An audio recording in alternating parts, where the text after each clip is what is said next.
artists and writers committed to expanding the artistic possibilities of language. And so principally that means poetry. We support poets overwhelmingly, but it also means writers of all stripes, fiction writers, playwrights, nonfiction. Also means,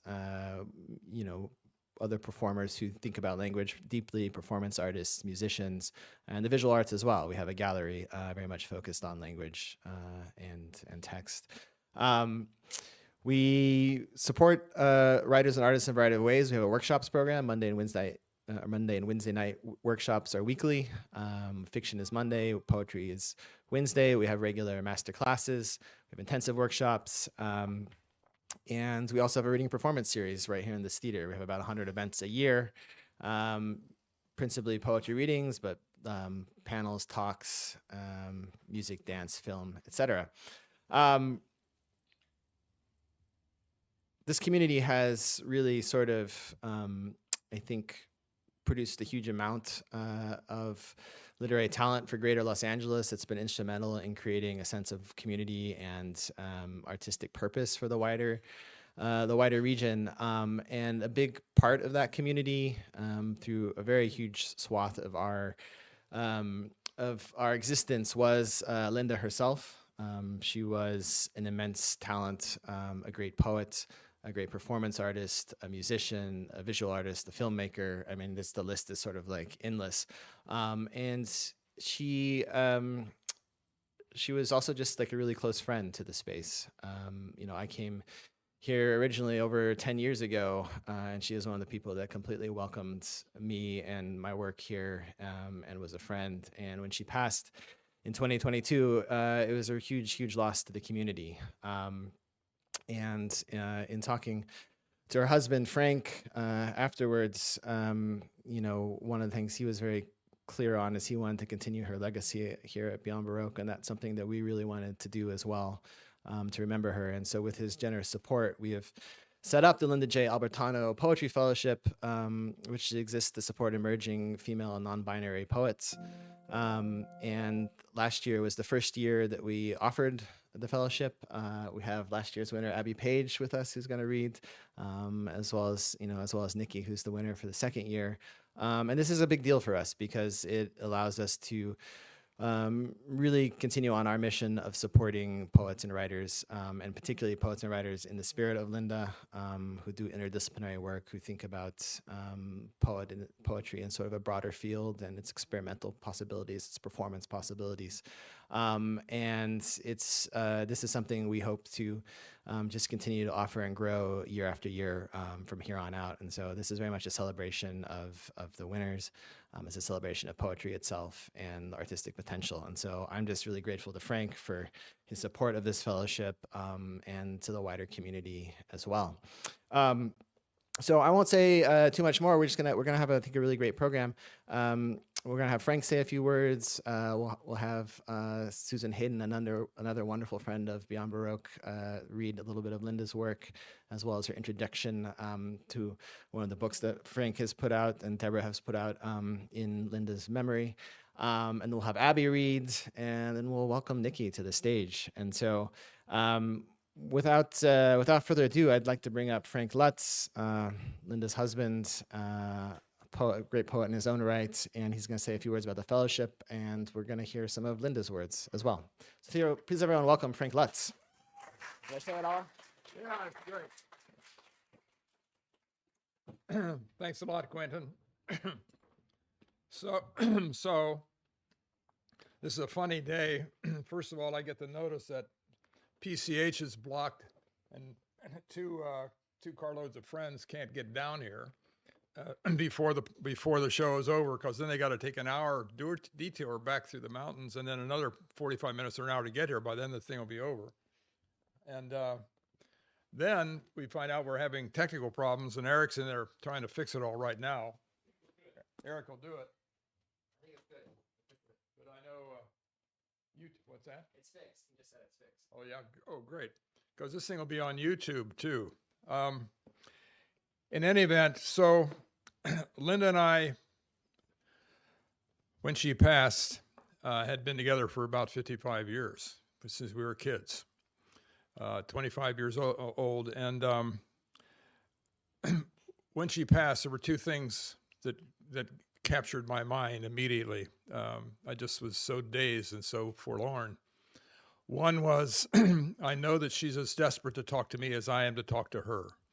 So I have to learn about this thing called afterlife communications. I knew nothing about it.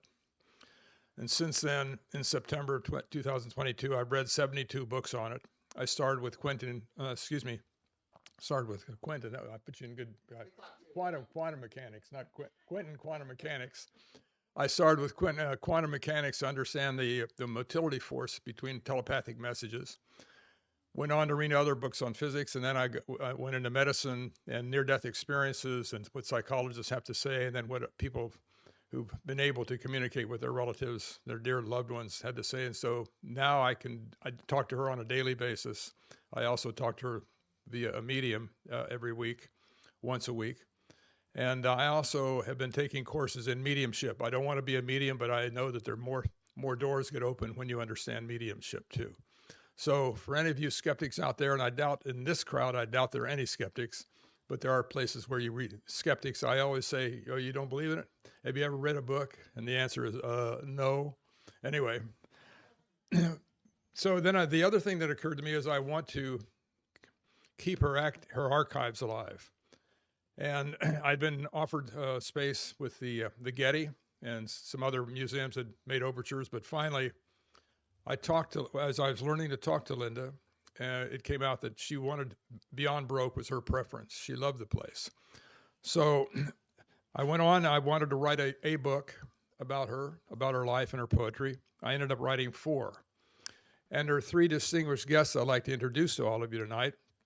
And they were a part of our team. And the leader of the pack was Ms. Deborah Granger right here. She's a publisher.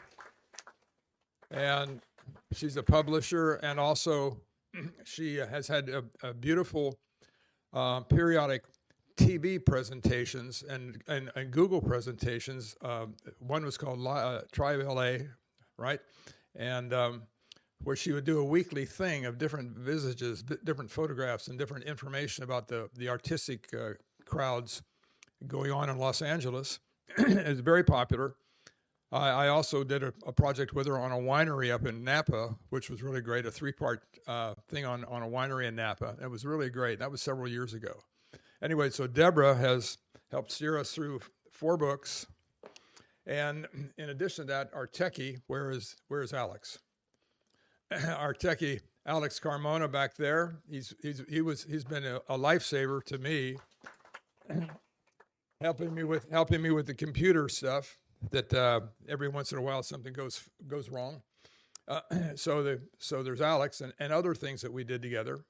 And then we have our notorious bookkeeper, and Chef Bob, who takes care of the books for us, Mr. Bob Mitchell right down here. And he's been a great help. He's an old friend. He and Alex are old friends from 40 years ago. In any event, and Deborah, we've known each other for 30 years anyway. Since before you were born, right? So these are the books. On the Life of Linda J. Albertano. That's full of photographs of her in action, and reviews about her art and about her. She was prominent in poetry, performance art, music, and film. And there are photographs and articles in there written about her, and also some of her poetry and some of mine. What was interesting to me is before COVID, Linda had said to me, her pet name for me was Hanky. She said, Hanky, I want to do a book of poetry with you, and I want to do it with you because I love your poetry. Well, I didn't even know she knew all of my poetry because I'd never presented it to her because I had a dossier about that thick that I'd written of poems when I traveled all over the world. I've been to Asia, and I've been to the South China Sea, and I was in oceanography for a while too. So I sailed all over the world. I studied in 3 universities in Europe and then 3 here in this country. So I'd written a lot of poetry, but I never wanted to bring it out because I never wanted her to think I was competing with her. And but she discovered it and loved it, and so she had it all retyped in a font that you could read, and because I'd been using borrowed typewriters all over the world. So we published the first book on the life of Linda J. Albertano. The second book is called It All Began with Cherry Soup. And what does that mean? The night that we met was in February, a winter night in February of 1968. I was on the corner of Doheny and Sunset Boulevard hitchhiking because I had a meeting at 7 o'clock that night in Hollywood, and I had my jacket over my head because it was raining and it was cold and it was dark. And I hear a horn going honk, honk, honk behind me. This is 6:15 at night, and I thought it was maybe just traffic leaving work. But so I didn't turn around like a dunce. And a couple of seconds later, I hear honk, honk, honk really loud. So I turn around, I see a long arm sticking out the passenger window. So I go running up and I look inside, and that long arm belonged to a lady who was sitting in the driver's seat with her long arm going out the passenger window. So I got in, I realized she's really tall like me and really pretty and really nice. So I said, you want to stop somewhere and have coffee? And she said, no, and she kept driving. Then she said, but I'll stop and have tea and cherry soup with you. I said, well, cool, cherry soup. I used to work in Denmark in between school in France and Germany and Italy. I'd work on a farm in Denmark, and they made cherry soup there, so I knew all about cherry soup. So we stopped and had cherry soup and talked for an hour. I was late to my meeting, of course, and then we were together for the next 55 years. And so this year will be 57 years. So the next book is called Two Souls Desperate to Connect, with help from a third one. I'll tell you about that one in a minute. The last book, the fourth book, is called Poetry Diva, because Linda was one of the few women in the city of LA ever given the designation with a charter and a plaque and an honorarium ceremony, and made her what they call a poetry diva. What a compliment. She'd also had won other awards in all four of her arts: poetry, performance art, music, and film. This book, the third book, Two Souls Desperate to Connect, is very interesting, and I don't think anything's been done like it. As I started to learn how to communicate with Linda, with a medium back east, a lady named Elizabeth Raver, a very wonderful person. She was a medium and had been for years. She was also a college professor, as a PhD in psychology. And the communications once a week with Linda and between Linda and Elizabeth and me were so rich that after about a year, I thought this would be nice to put in, because Elizabeth would record it on the computer. So I have it all on the computer, but she would also transcribe every conversation. And the conversations were between 3 and 5 pages. And I thought this would be wonderful to put together for somebody else like me who's suffering because they've lost the person they love, or somebody in their family, or whatever. Why don't we do a book? So Elizabeth and I talked about it, and we created this book, Two Souls Desperate to Connect, with help from a third one. And in that book, I go through the process of learning how to communicate what I did from scratch, knowing nothing about it. The classes I took, the telephone or Zoom contacts I did, the reading I'd done, etc. And I give people a step-by-step way to go, and then I give them examples. I transcribed our actual conversations in the book so that people who are desperate to communicate with a loved one can learn how to do it like I did. So those are the 4 books. And my life with Linda was rich with everything. Love to begin with, and adventure and fun. And both of us had been around the world before we met. She was a USO entertainer. I was a oceanographer, and then I was also in Europe. I'd been in several universities, etc. So, but our life was really rich after we met too. And it was a wonderful time and a wonderful life. And she was full of life and energy up until the day that she woke up on April 7th, Sunday of 2022, and said to me, "Hanky, I feel a lump in my tummy. I think we need to go see a doctor." And I said, "Yeah." So the next day we went to UCLA Med, and between then and September 13th of 2022, it was just steadily, toward the end. We got married for the second time on September 6th of 2022 when she was in the hospital. So it's been a really rough time. It's something that doesn't leave you. but I've done the best I could to keep her legacy going. And there are only a couple of passages that I want to read to you. One was, she wrote an extraordinary poem called To the Pacific. To the Pacific. How many of you in here have heard of or even read To the Pacific? Hardly anybody. Right. So when I was a young kid, my dad and I talked about the arts, and he thought that poetry was the most important art, more important than music. I said, why, Dad? He said, because the whole point of poetry is to elevate our language so that we can talk better, we can speak better and express ourselves, we can tell our opinions better, we can analyze something and express that better. So poetry is really the most important art as far as I'm concerned. I never forgot that, and I started writing poetry when I was traveling around the world, et cetera, et cetera. I'd read Pindar, I'd read Tacitus, I'd read Marcus Aurelius, I'd read Homer, I'd read more modern poets like Wilfred Owen, like W.H. Auden. To the Pacific would rank with those poems. She wrote a lot of poetry. She never wrote poetry that was off color, or you never used a bad word in poetry. She wrote in prose poetry. She wrote in what we call Dada poetry. She wrote in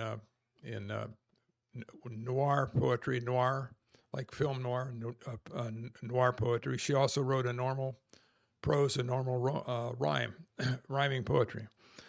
But there's a passage that when they named her a poetry diva, and when they decided to put her name and some of her poetry on the Venice Poetry Wall, those lines of hers on the Venice Poetry Wall are right out of To the Pacific, and I'm going to just read these 5 lines to you. By the way, how many of you have seen the Venice Poetry Wall? That's great. There are six poets were put on that wall. This is toward the end of the poem, To the Pacific. To the Pacific, drench us with unquenchable life. Your waves are breaking deep inside. Your blood is roaring in our ears. You are dreaming us awake.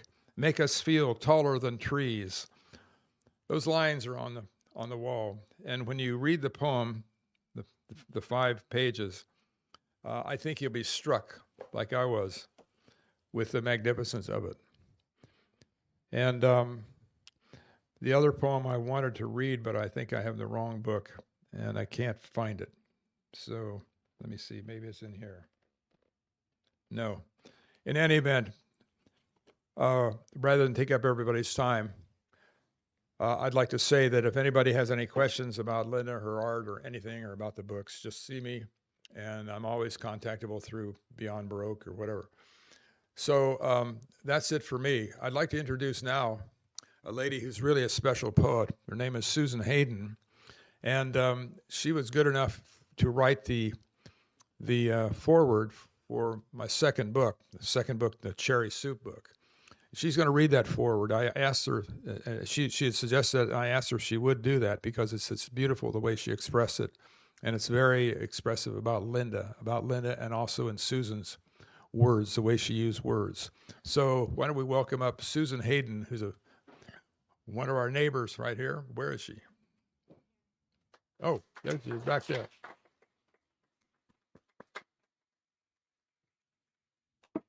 There you go, kiddo. Thank you. I gotta lower this, I think. Frank, it's too high. Oh, Should I just do that? yeah. Okay, okay. All right, thank you. Sure. It was such an honor to have been asked by Frank and by Linda to do the foreword for the It All Began with Cherry Soup book.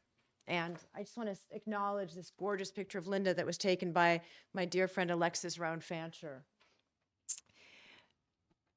There's a statue in Florence, Italy, at the Basilica of Santa Croce that reminds me of Linda Albertano. It is known as the Liberty of Poetry. It has a crown of 8 rays, and in its left hand holds a lyre and a laurel wreath, symbolizing the glory of poetry. Its right hand lifts a broken chain. It is believed to be the inspiration for and predecessor of our own Statue of Liberty. It was intended to represent, quote, the freedom of art and creative genius in general, unquote. And wasn't that Linda who embodied the essence of such ideals? The truth is, I was on the periphery of Linda's life. And when I arrived on the spoken word scene in the late 80s, I felt intimidated by her.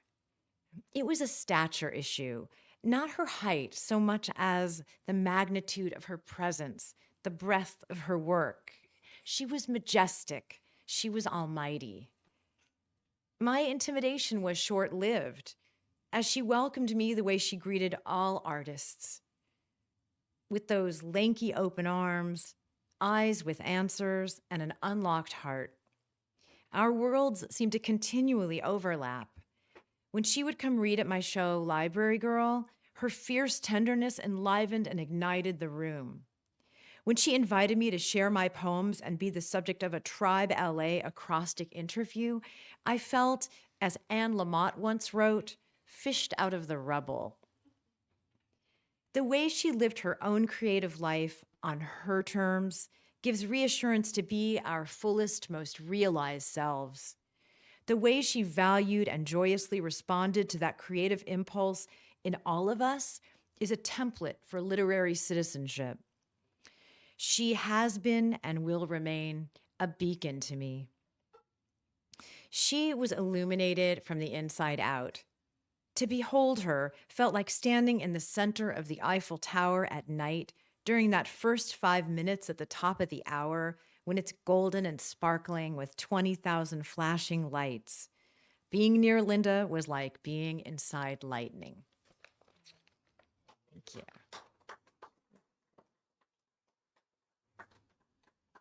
That's the first time I've read this out loud. Yeah. Thanks. Okay, and a poem I'm going to read of Linda's that I found that I really like is called Good Americans. Good Americans are kind to dogs. Americans give to the thoroughly needy. Good Americans are massively patriotic. Fine Americans express such tender sympathies. Good Americans have never harmed a living creature. Good Americans lead basically blameless lives. Good Americans are proud of their personal karmas. Upstanding Americans never hear the screams. Good Americans tend to their own little gardens. Good Americans don't count their pit bulls before they've hatched. Good Americans breed BMWs for pleasure. Responsible Americans never drive home through Watts. Good Americans know that nothing is sacred but style. Good Americans shop on eBay or Amazon or Saks. Good Americans own smartphones and Second Amendment attack drones. But loyal Americans own no lampshades of human flesh. Good Americans are aggressively apathetic. Good Americans can't hear the children scream. Good Americans make a business of keeping their hands clean. God-fearing Americans are only doing their jobs. Good Americans are not their brother's keepers. Good Americans wear blindfolds on their blindfolds. Good Americans have front row seats in heaven. Decent Americans don't hear the tortured screams. Good Americans ask only that God grant them the serenity to accept the things they cannot change and the ability to ignore the things they can. Good Americans. Thank you. Thank you, Frank.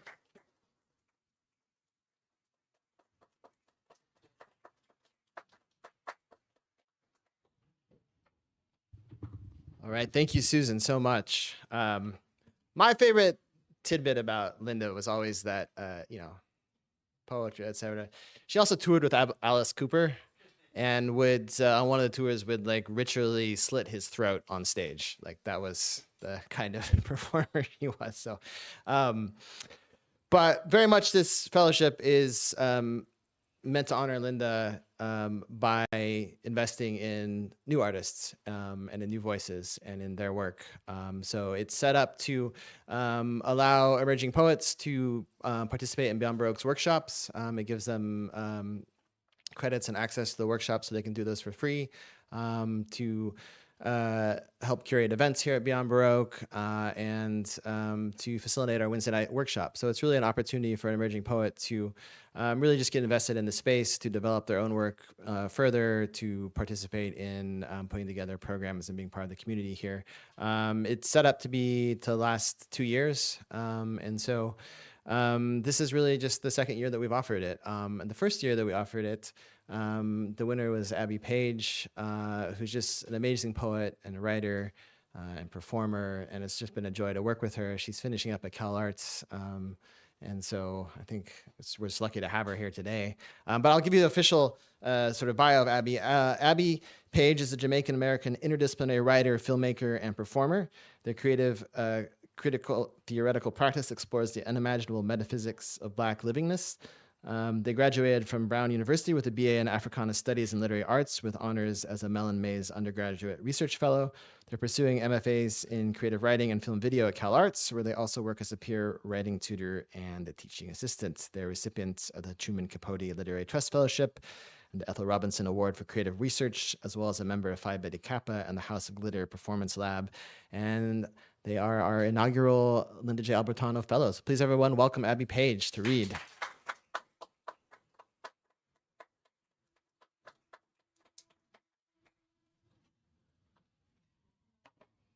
Oh, goodness. Hello. Thank you so much for having me. I'll say more in a few, but first, a poem. I touch myself with history. Robin Cost Lewis. Epsom salt bath to unravel my spine. Hot cupping to form blood gaps between black skin and muscle. Making space for, peeling open my belly to let out in the ghosts. You were a dead thing still living, more plus less than one.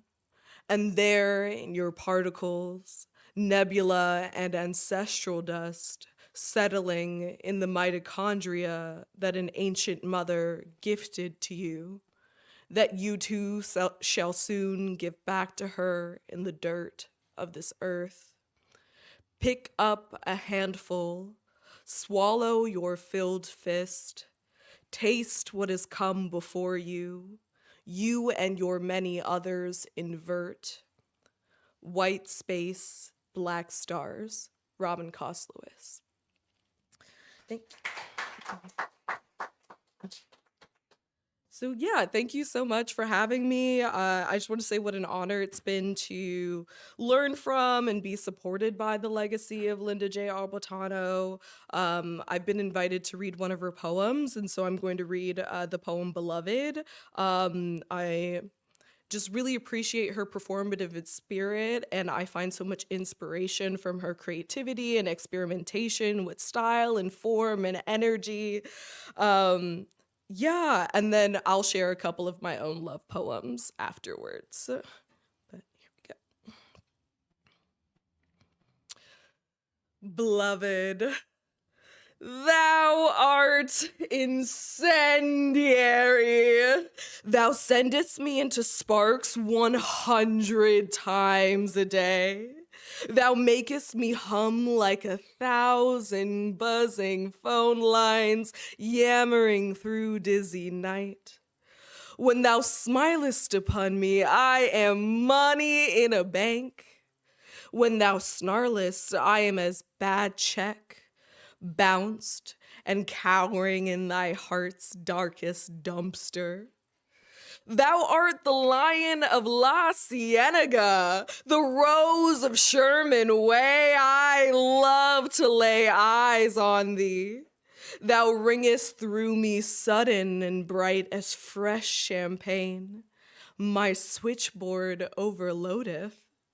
Thy breath is as clean laundry, folded behind thy lips.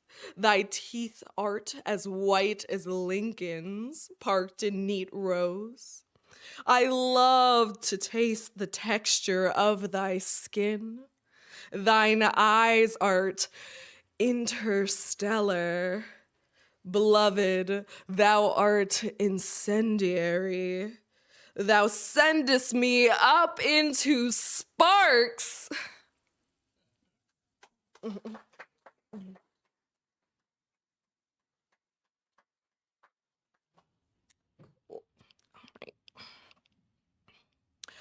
Birdcage within a birdcage too? Why do people love jazz music so much? Entropy and the physics of neurons. Oh, and I'm gluttonous, darling. I'm gluttonous. I'd chew up the whole world if I could. Scratch that, the first 4 dimensions. I'd churn them up in my gut brain, rewrite a few laws of physics in my small intestines. Alas, I get jazz music instead. But hey, I get jazz music instead. Polyrhythmic gravity undulation. I don't dance, I briefly float. And therefore, in the aftermath, when your face becomes foggy, oh, it's so Sisyphean learning to love again. At 3:07 every night, I wake in a panic, begging God to keep their loving arms around me, my heartbeat drummed up into a stranger. Self-induced pyromania devolves into the fading of a spotlight. Dying stars, one's on the verge of collapse and explosion, burning alive, an upheaval that is also a world building. How to order space. I am you used to. I am you used to the harmonic dissonance, numbing and tasting sweeter. And thank you, Nina. Thank you, Alice. Thank you, Mingus. It is so much easier to process nightmare into daydream.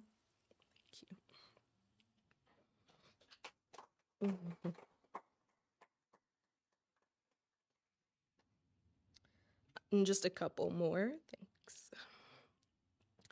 Birdcage within a birdcage 1. Madness is a place called nowhere at all. I am made of love, held by love, brimming with love for you, my love. I'd unsink myself from my mattress, pull the nail off my swollen purple thumb and bandage it. In year 7, trip, lose 3 fingers in the frost, running to the bus, old blood and stars in my eyes. In year 12, fuck, leaves and pine needles cutting lips in a sanctuary parking lot. In year 8, forget that I have a brother and picture myself into being briefly. In year 11, cross the fruitless expanse of waking dreams to reality. In year 20, disassemble my skin in the spotlight, but then again also in total darkness. In year 25, unfinish all of my letters to you.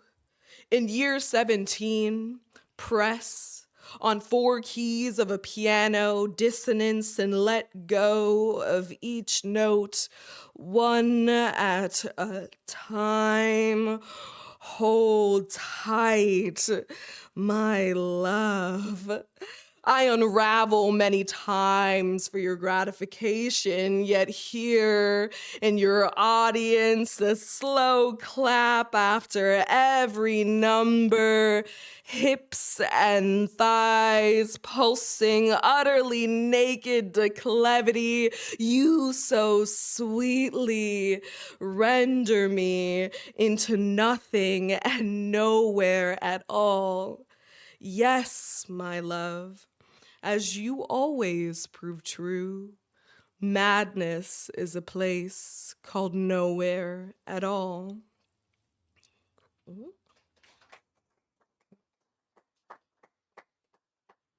And then one last one. Birdcage within a birdcage 3. Regrow your spine. Quote, what little I created, what little energy and light I was able to radiate, I created not out of a sense of self-worth, but because the spirit took over whenever I felt in my marrow that there was nothing left of me and I was giving up. End quote. Jackie Wang, Alien Daughters Walk into the Sun. Stretched, scratched, sun-washed, and folded in on oneself and bleaching, dust and dirt and oh so much pussy blood that is all at once a jumble of sparrows.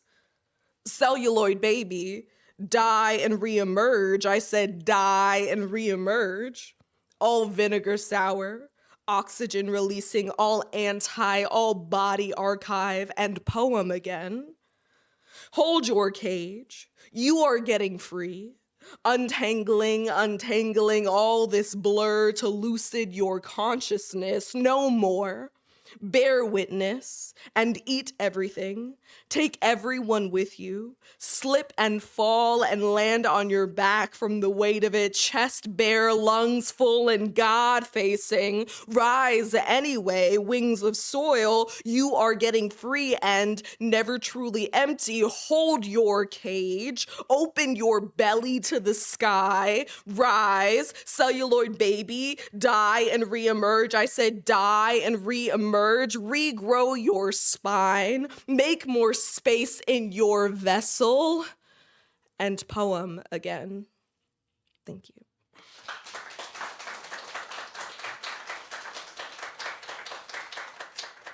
Take a round of applause for Abby, please.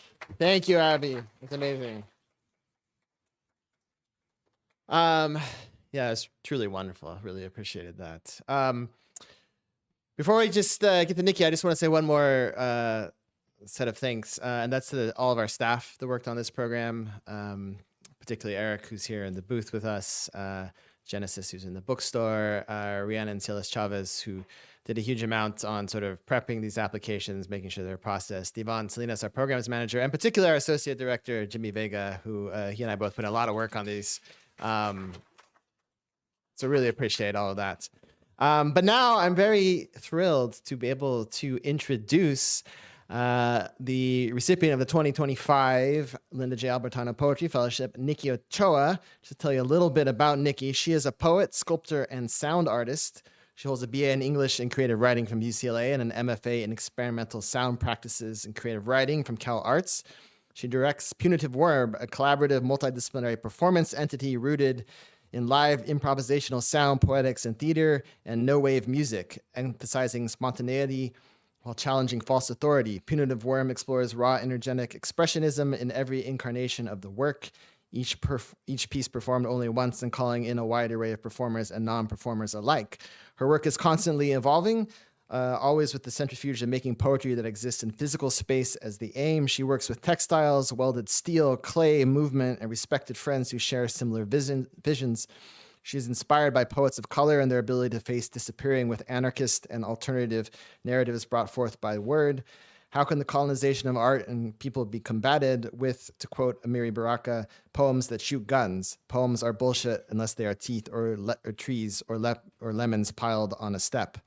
Nikki also works with Tooth Lifeless, a performance art group based in Atlanta, Georgia. She believes in storytelling as a radical and spiritual act, one that builds agency and poetic landscapes. that honor memory and activate a vision for the future. She is motivated by the desire to contribute to the advancement of access and resources for POC communities, to make work that speaks to the resilience and beauty of these communities while creating new modes of expression and solidarity. In all aspects of her practice, she strives to make work that is not only seen and heard, but felt. We decided to read the long version of the bio just because I'm just very blown away by Nikki's, like, the scope of her vision and her practice. It really came through in the application. And it's just a real honor to be able to welcome Kikki Ochoa as our 2025 fellow. So please, everyone, welcome Kikki.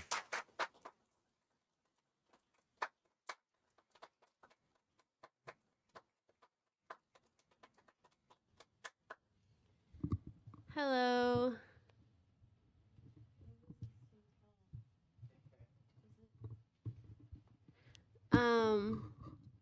Thank you so much.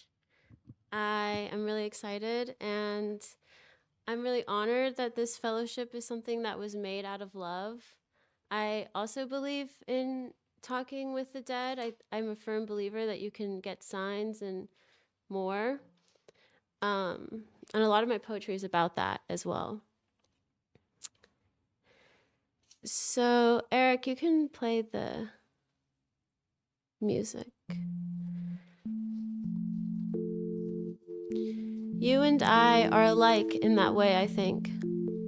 We wear the world on our fingertips, thick jewels, gaudy rocks and diamonds, maps of our pleasure and cities we have lived in, clubs we have danced in, meals of dough we have paid for in cash, dining behind the stickered windows of Chinatown. Somehow, you and I were born under a star. That symbiosis recognized itself in us and vice versa. This does not always occur. Sometimes there are voids of moon, but there is a heart over Atlanta. We navigate by digging deep into the groundwater of empathy underneath us always.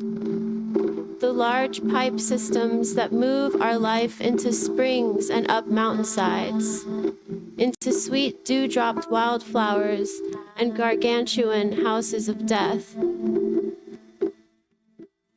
And then the daydream thickens. Enthusiasm is being possessed by God. Am I a good man? Am I a bad man? A total holy terror. I dance on the roof when I win, I win, I win. You can dive straight deep, clear into me. And then I stepped into my loves like a mansion.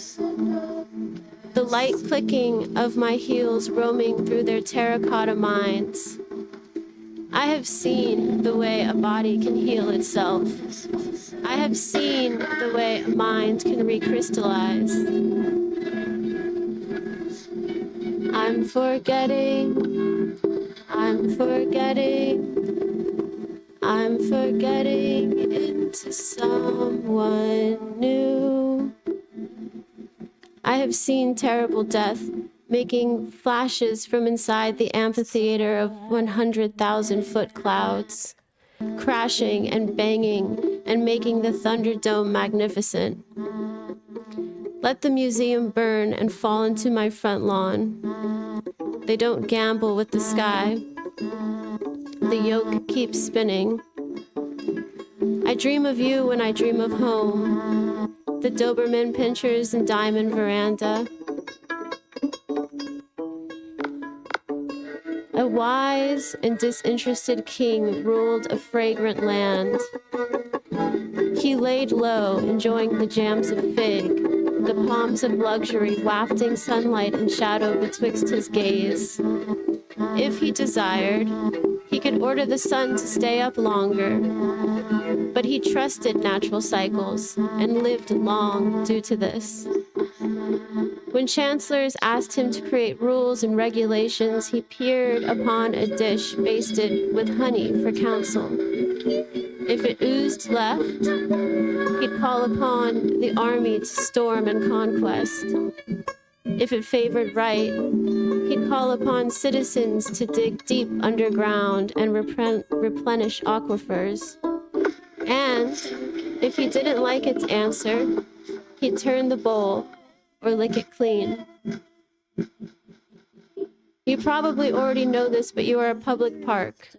Your body a heavy lawn, a curled up dry field, and there's a goat chilling someplace in the middle.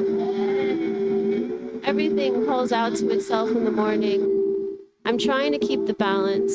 A hollow, palm-sized glass pyramid floats above 20,000 square feet of thin geometric carpeting on the 12th floor of an office. We are very careful not to touch it. We don't even think bad thoughts by it. It remains in perfect time, like your favorite dinner with your grandparents. Nobody even enters the building. It just remains safe, someplace off of the 105. You'd never even know. The office plants remain well watered. Announcement. Attention. The casino slots are not rigged. They simply answer to fortune. Maybe I won't cowboy up. Maybe I will lay on the ground, welcoming bleeding out completely, so my mind can take my husk and maybe attach it to some high tree branch to restore my glorious head, or better, if I don't get stuck on an electric wire, I'll sail to the moon.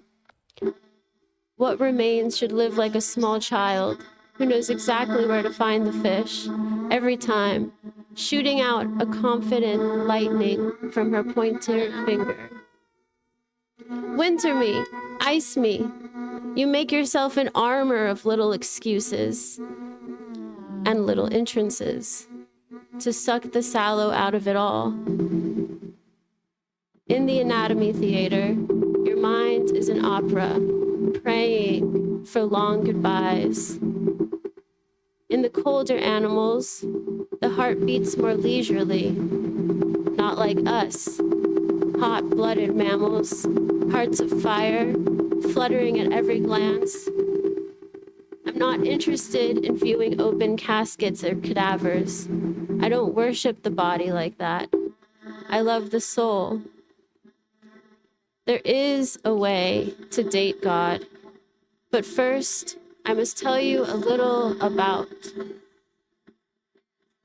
One afternoon, God just set aside a slew of ingredients that were too far from canning day to use, let the water boil, threw them all together, and got the world.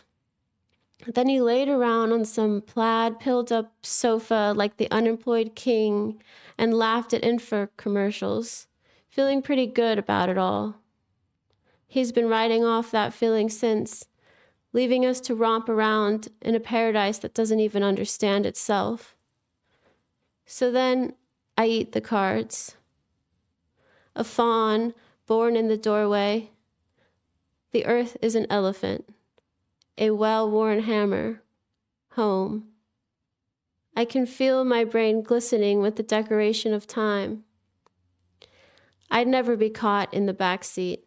Bitch, I'm riding front right side. Thank you.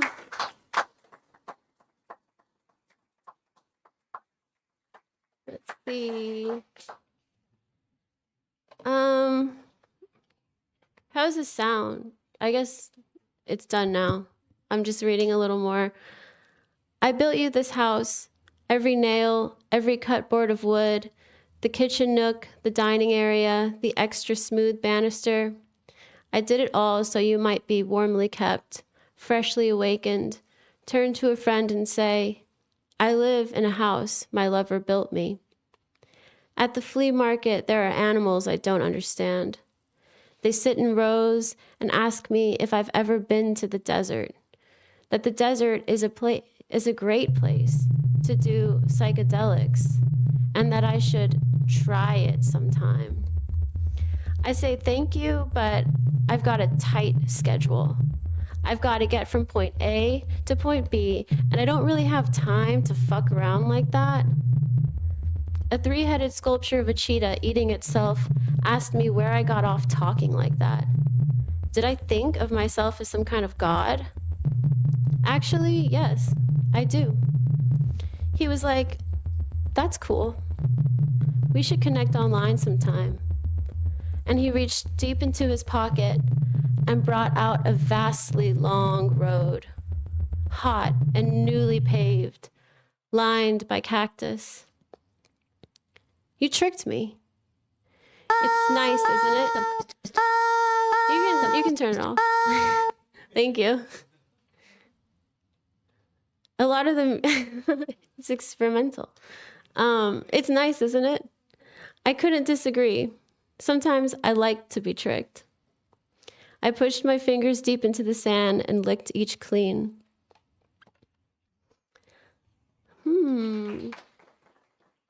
Thank you.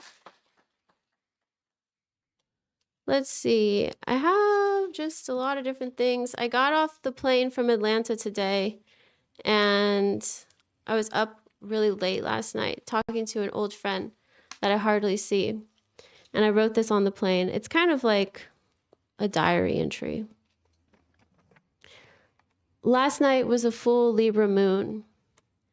The cat laid on top of me with enormous physicality.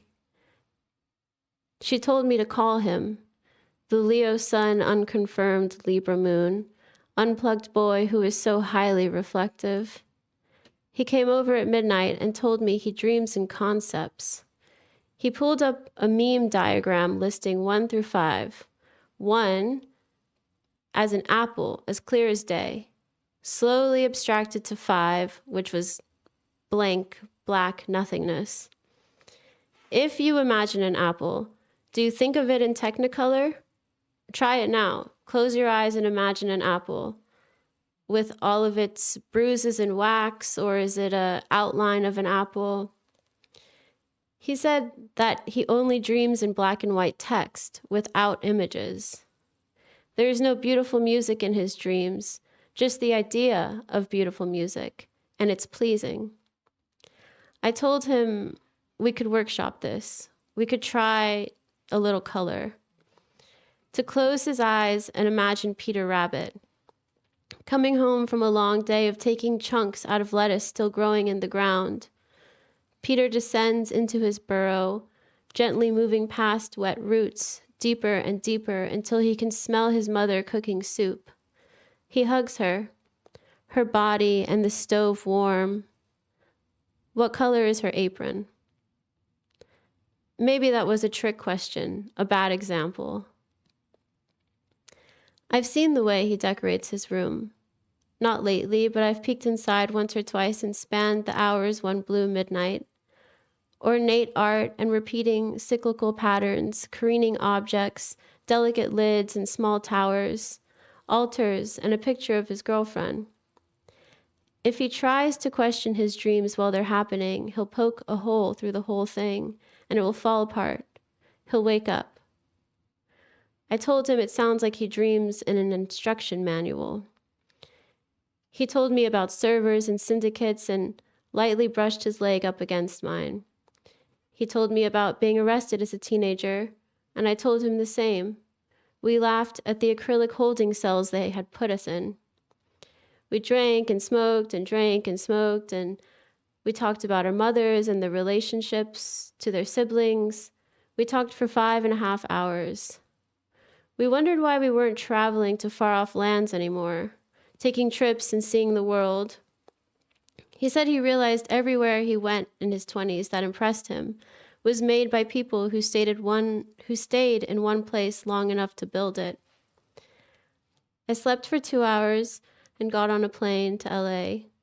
The Uber driver told me he could tell I'm empathetic, that I give empathy to people without them needing to earn it. I asked him how did he know this. He said he can just tell. And when I answered his question of why do I keep coming back to Atlanta with the trees, that he just knew.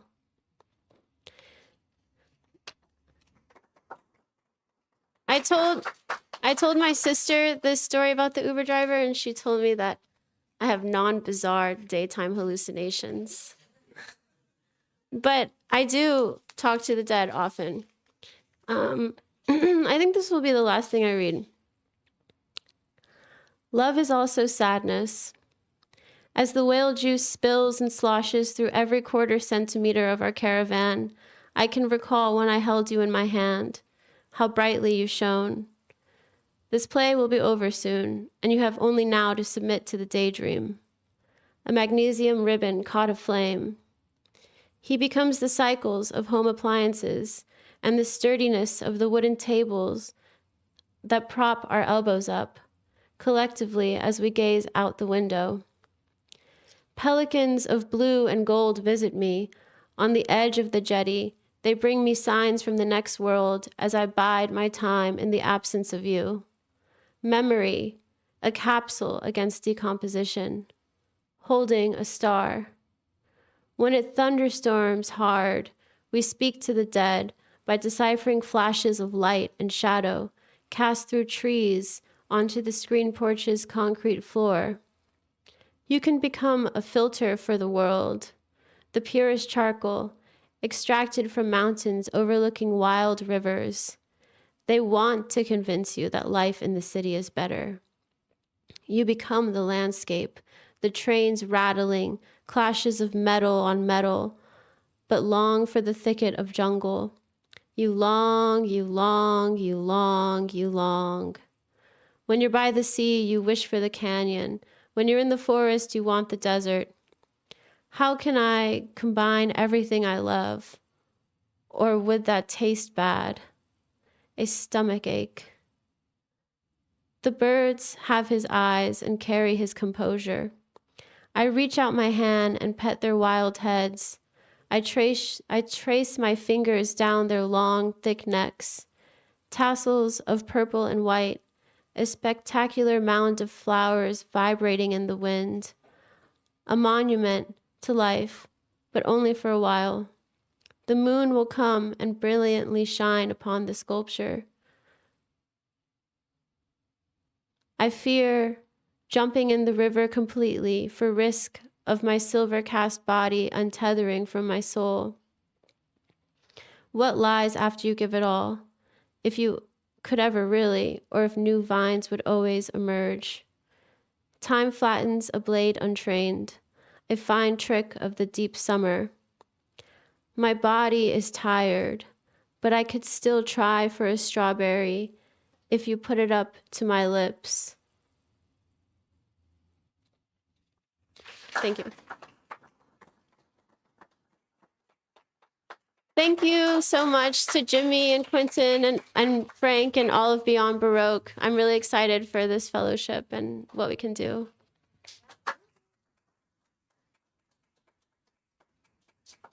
Another round of applause for Nikki, please. Thank you, Nikki. That was wonderful. Your work is so lyrical. I love it. It's beautiful. So that's it for the show. I invite you. There's a little bit of reception out back. Frank provided the carrot cake in honor of Linda's birthday. There's a beautiful vitrine filled with some of Linda's memorabilia that Johanna Drucker, who's here, curated for us. It's really beautiful. And I just invite you to talk with Nikki and with Abby and to hang out. We can all be each other's